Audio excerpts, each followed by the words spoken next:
Let's talk about the Spurs and the Suns right now, looking at the Wager Talk free live odds screen.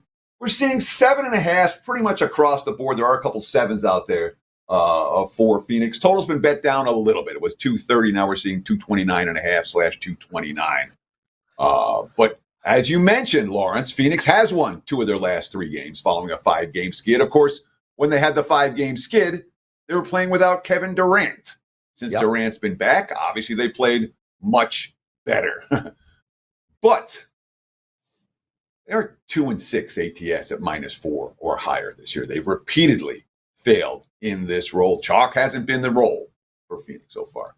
They lost straight up to the Nets, their last try in this role. They were 9-point favorites over the weekend, and that was with Durant back in the lineup. Now, the Spurs did win last time out, an 8-point win over Golden State. But how did they do that? They had huge contributions from the bench and the role players, which has not been the normal MO for Phoenix this season.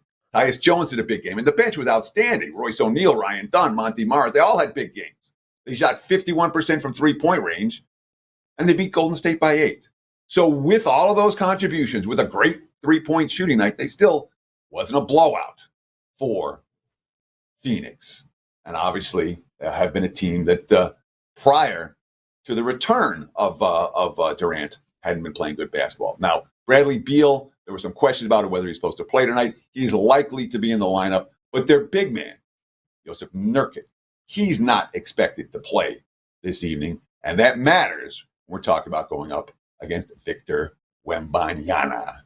Before I talk about the Spurs piece of the equation, let me let you know what's going on. $5 Tuesday over at wagertalk.com today. I have a $5 Tuesday play up right now for Boise UNLV on Friday night. Hit 80% in college football last week in a nice 4-1 weekend.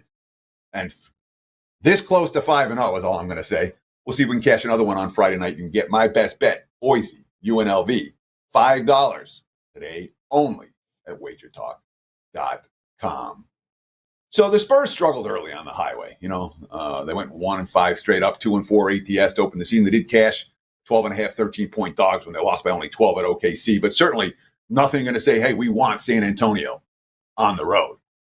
Well, the last 2 road games, they won straight up at Utah, at Sacramento.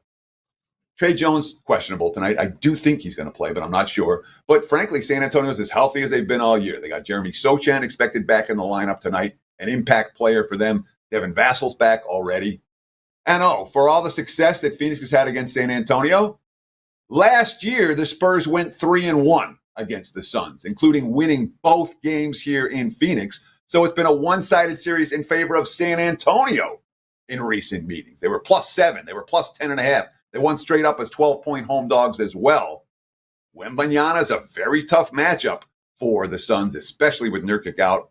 I don't think Phoenix gets the level of bench production and role player production they had last time, and I'm expecting a battle, not a blowout. Give me San Antonio plus the points in Phoenix on Tuesday night.